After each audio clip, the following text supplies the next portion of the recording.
അതിശക്തമായ dolphin super ചുഴലിക്കാറ്റ് ചൈനയുടെയും തായ്വാന്റെയും തീരങ്ങളിലേക്ക് അടുക്കുന്നതിനെ തുടർന്ന് കിഴക്കൻ ഏഷ്യൻ മേഖലയിൽ അതിജാഗ്രതാ നിർദ്ദേശം പുറപ്പെടുവിപ്പിച്ചിരിക്കുകയാണ്. സുരക്ഷാ മുൻകരുതലിന്റെ ഭാഗമായി ഷാങ്ഹായിലെ പ്രധാന അന്താരാഷ്ട്ര വിമാനത്താവളമായ ഹോങ് കിയാവോ, പുഡോങ് എന്നിവിടങ്ങളിൽ മാത്രം 1300-ലധികം വിമാന സർവീസുകൾ റദ്ദാക്കി. തായ്വാനിലെ വിവിധ വിമാനത്താവളങ്ങളിലും ചൈനയിലേക്കുള്ള സർവീസുകൾ ഉൾപ്പെടെ 100-ലധികം സർവീസുകൾ തടസ്സപ്പെട്ടു. ചൈനയിലെ സെജിയാങ് പ്രവിശ്യയിലെ തായ്ഷോ നഗരത്തിൽ നിന്ന് 3.9 ലക്ഷത്തോളം ആളുകളെയും ഷാങ്ഹായിൽ നിന്ന് 30,000-ലധികം ആളുകളെയും സുരക്ഷിത കേന്ദ്രങ്ങളിലേക്ക് മാറ്റിപ്പാർപ്പിച്ചു. മണിക്കൂറിൽ 150 മുതൽ 162 കിലോമീറ്റർ വരെ വേഗതയിൽ വീശുന്ന കാറ്റ് ചില സന്ദർഭങ്ങളിൽ 216 കിലോമീറ്റർ വരെ കൈവരിച്ചിട്ടുണ്ട്. വരും ദിവസങ്ങളിൽ പലയിടങ്ങളിലായി 200 മുതൽ 400 മില്ലിമീറ്റർ വരെ അതിതീവ്ര മഴ ലഭിക്കാൻ സാധ്യതയുണ്ടെന്ന് കാലാവസ്ഥാ കേന്ദ്രങ്ങൾ മുന്നറിയിപ്പ് നൽകി. ഒക്കിനാവ ദ്വീപുകളിൽ കനത്ത നാശനഷ്ടം വിതച്ച ശേഷമാണ് കാറ്റ് ചൈനയോടടുക്കുന്നത്. ഇവിടെ 44,000-ലധികം കെട്ടിടങ്ങൾക്ക് കേടുപാടുകൾ സംഭവിക്കുകയും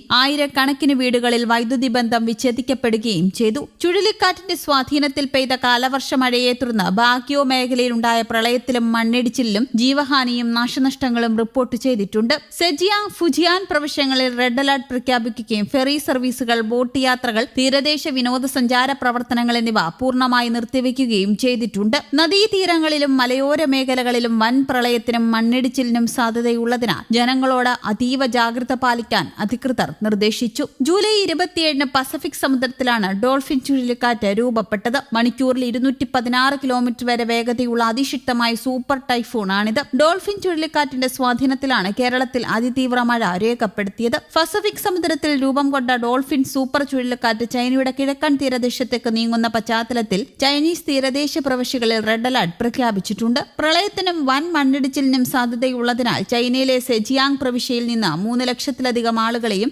ഷാങ്ഹായ് നഗരത്തിൽ നിന്ന് 10,000-ങ്ങളെയും സുരക്ഷിത താവളങ്ങളിലേക്ക് മാറ്റിപ്പാർപ്പിച്ചു. ചൈനീസ് ദേശീയ കാലാവസ്ഥാ കേന്ദ്രത്തിന്റെ റിപ്പോർട്ട് പ്രകാരം കിഴക്കൻ ചൈനയിലെ സെജിയാങ്, ഷാങ്ഹായ്, ഫുജിയാൻ, അൻഹുയി, ജിയാങ്സു എന്നീ പ്രവിശ്യകളിൽ കനത്ത മഴ തുടരുകയാണ്. ചില പ്രദേശങ്ങളിൽ 250 മുതൽ 500 മില്ലിമീറ്റർ വരെ മഴ ലഭിക്കുമെന്നും മുന്നറിയിപ്പുണ്ട്.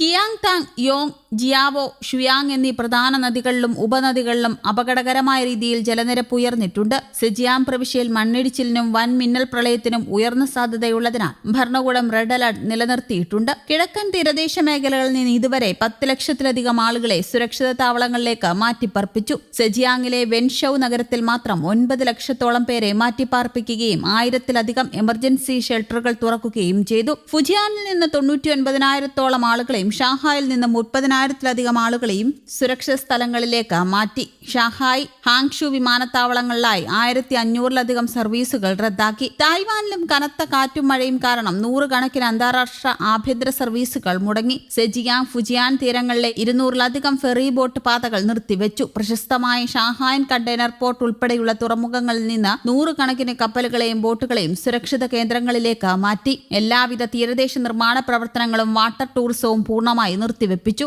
ഡോൾഫിൻ ചുഴലിക്കാറ്റ് പസഫിക് സമുദ്രത്തിൽ നിന്ന് കൂടുതൽ മഴമേഘങ്ങളെ തന്നിലേക്ക് വലിച്ചെടുക്കുന്നതിനാൽ ഇന്ത്യൻ മഹാസമുദ്രത്തിലും അറബിക്കടലിലും തെക്ക് പടിഞ്ഞാറൻ മൺസൂൺ താൽക്കാലികമായി ശക്തമാകാനും കേരളം ഉൾപ്പെടെയുള്ള പ്രദേശങ്ങളിൽ മഴ കനക്കാനും വഴിയൊരുക്കുമെന്ന് കാലാവസ്ഥാ നിരീക്ഷകർ ചൂണ്ടിക്കാണിക്കുന്നു. ചുഴലിക്കാറ്റ് കാറ്റിന്റെ വേഗത കുറച്ച് ഉൾനാടൻ പ്രദേശങ്ങളിലേക്ക് നീങ്ങുന്നുണ്ടെങ്കിലും മഴ വ്യാഴാഴ്ച വരെ തുടരുമെന്നാണ് റിപ്പോർട്ടുകൾ സൂചിപ്പിക്കുന്നത്. പസഫിക് മേഖലയിൽ ഉണ്ടാകുന്ന ഇത്തരം ശക്തമായ ചുഴലിക്കാറ്റുകൾ ഇന്ത്യൻ മഹാസമുദ്രത്തിലെ മൺസൂൺ കാറ്റുകളുടെ ഗതിയെപ്പോലും സ്വാധീനിക്കുകയും ദക്ഷിണേഷ്യൻ രാജ്യങ്ങളിൽ മഴയുടെ വ്യാപ്തി വർദ്ധിപ്പിക്കുകയും ചെയ്യുന്നു. തീരദേശ മേഖലകളിൽ ജാഗ്രതാ നിർദ്ദേശങ്ങളും പുനരധിവാസ പ്രവർത്തനങ്ങളും ഇപ്പോഴും തുടരുകയാണ്. News desk, Kerala Kaumudi.